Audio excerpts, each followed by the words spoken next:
brought to you by Hire. Let's do this. Fill it up. Let's do this now.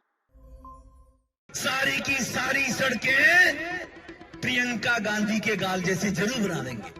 Bharatiya Janata party के पूर्व सांसद और दिल्ली की कालका विधानसभा सीट से बीजेपी के कैंडिडेट रमेश बिधूड़ी ने एक जनसभा को संबोधित करते हुए प्रियंका गांधी पर आपत्तिजनक कमेंट किया है, जिसका एक वीडियो भी सोशल मीडिया पर वायरल हो रहा है।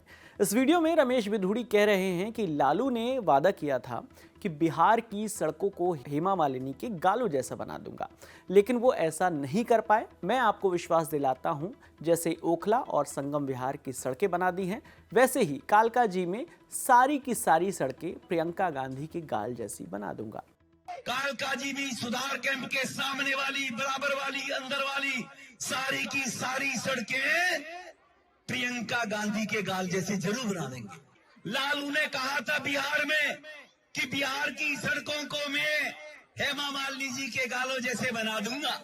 लालू ने झूठ बोला था, नहीं बना पाया, लेकिन मैं आपको विश्वास दिलाता हूं, जैसे ओखले की सड़कें हमने बना दी है, संगम बिहार की सड़कें बना दी है, इसी प्रकार से कालका जी भी सुधार कैंप के सामने वाली, बराबर वाली, अंदर वाली सारी की सारी सड़कें प्रियंका गांधी के गाल जैसे जरूर बना देंगे। बिधूड़ी का ये वीडियो सामने आने के बाद कांग्रेस और आम आदमी पार्टी ने उनके इस बयान पर ऐतराज जताया है। कांग्रेस पार्टी की ओर से पवन खेड़ा ने ये वीडियो शेयर करते हुए एक्स पर लिखा कि ये बदतमीजी सिर्फ इस घटिया आदमी की ही मानसिकता नहीं दिखाती, ये है इसके मालिकों की असलियत। ऊपर से लेकर राष्ट्रीय स्वयंसेवक संघ के संस्कार आपको भाजपा के इन ओछे नेताओं में दिख जाएंगे। वहीं कांग्रेस नेता सुप्रिया श्रीनेत ने बीजेपी को घोर महिला विरोधी बताते हुए प्रधानमंत्री मोदी से ही इस पर जवाब मांग लिया। रमेश बिधूड़ी जी का प्रियंका गांधी जी के संदर्भ में दिया हुआ बयान न सिर्फ शर्मनाक है, पर उनकी असली कुत्सित महिला विरोधी मानसिकता को दिखाता है। क्या इस घटिया भाषा, इस घटिया बयान के लिए बीजेपी की महिला नेत्रियां, महिला बाल विकास मंत्री, बीजेपी के अध्यक्ष जेपी नड्डा और खुद प्रधानमंत्री जी कुछ बोलेंगे? असलियत तो यह है कि इस महिला विरोधी भाषा, इस महिला विरोधी सोच, इस कुत्सित मानसिकता के जनक तो खुद मोदी जी ही हैं। और इसके लिए न सिर्फ रमेश बिधूड़ी को, बल्कि बीजेपी के शीर्ष नेतृत्व को हाथ जोड़ के माफी मांगनी चाहिए। उधर आम आदमी पार्टी के राज्यसभा सांसद संजय सिंह ने भी बिधूड़ी पर निशाना साधा। उन्होंने ये वीडियो शेयर करते हुए लिखा कि ये बीजेपी के प्रत्याशी हैं, इनकी भाषा सुनिए। ये है बीजेपी का महिला सम्मान। क्या ऐसे नेताओं के हाथ में दिल्ली की महिलाओं का सम्मान सुरक्षित है? साथ ही उन्होंने कांग्रेस पर आरोप लगाते हुए ये भी कहा कि रमेश बिधूड़ी ने कांग्रेस नेता प्रियंका गांधी जी के बारे में इतना गंदा बोला, लेकिन कांग्रेस के नेता संदीप दीक्षित और अजय माकन ने बिधूड़ी के खिलाफ एक शब्द भी नहीं बोला। देखिए, ये बहुत ही शर्मनाक बात है कि रमेश बिधूड़ी ने इतना गंदा कांग्रेस पार्टी की वरिष्ठ नेता प्रियंका गांधी जी के खिलाफ बोला। हमारे पार्टी के लोग उस पर प्रतिक्रिया दे रहे हैं, आम आदमी पार्टी के नेता उस पर बोल रहे हैं कि भाई ये बिल्कुल गलत है। एक नेता के खिलाफ की गई टिप्पणी, महिला के खिलाफ की गई टिप्पणी, महिला सम्मान के खिलाफ ये टिप्पणी कतई बर्दाश्त के काबिल नहीं है।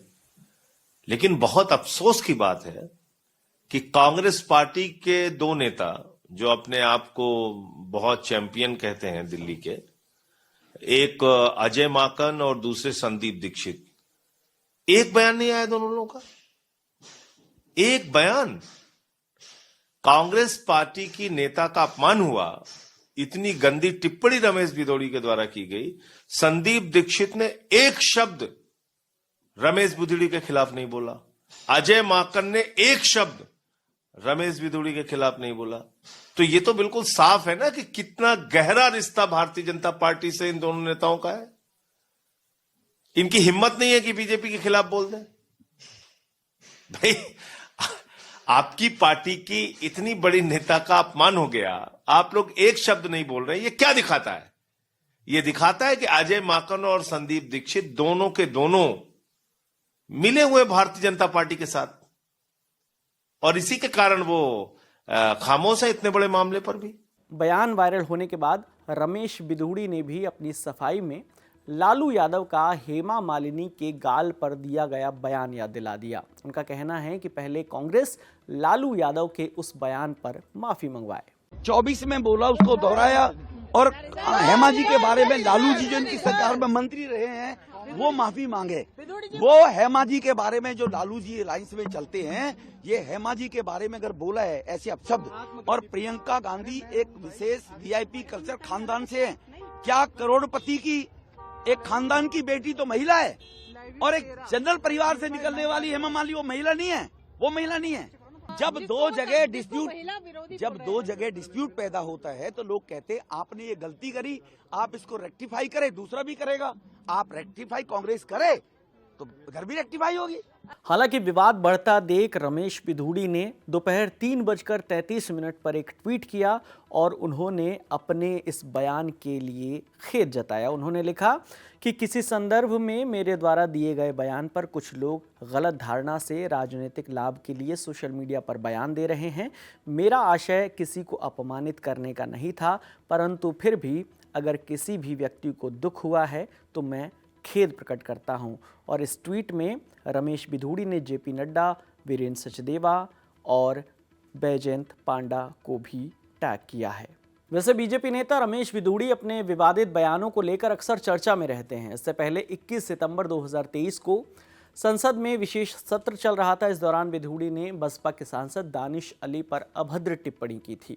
दानिश अली ने लोकसभा स्पीकर ओम बिरला को लेटर लिखकर इसकी शिकायत भी की थी। तब बीजेपी ने रमेश बिधूड़ी के बयान की निंदा भी की थी और बिधूड़ी को कारण बताओ नोटिस भी जारी किया था। हालांकि बीजेपी सांसद निशिकांत दुबे ने दानिश पर आरोप लगाते हुए कहा था कि बसपा सांसद ने प्रधानमंत्री मोदी को लेकर अपशब्द कहे थे, जिसका पलटवार करते हुए बिधूड़ी ने दानिश को उन्हीं की भाषा में जवाब दिया। इस घटना के बाद 2024 का लोकसभा चुनाव आया और दक्षिणी दिल्ली सीट से रमेश बिधूड़ी का टिकट काटकर रामवीर सिंह बिधूड़ी को चुनावी मैदान में उतारा गया था।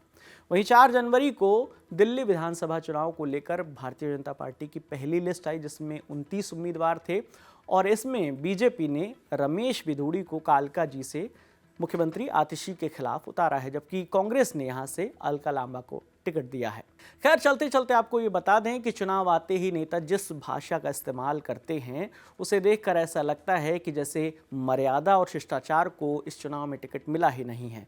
भाषणों में विकास की बातें गुम हो जाती हैं और नेताओं की जुबान से केवल अपशब्दों का झरना बहने लगता है। ऐसा लगता है कि सत्ता पाने के लिए शब्दों की मर्यादा गिराकर ही सीढ़ी बनाई जाती है, लेकिन इन सब के बीच नेता शायद ये भूल जाते हैं कि जनता उनकी भाषा और उनके व्यवहार से भी उनका आकलन करती है। सत्ता तो आएगी और जाएगी, लेकिन ये शब्द हमेशा याद रखे जाते हैं। इस मुद्दे पर आपकी जो भी राय है आप हमें कमेंट करके ज़रूर बताइएगा। कैमरे के पीछे मेरे साथी असद हैं, मेरा नाम विकास वर्मा है। देखते रहिए दी लल्लन टॉप। शुक्रिया।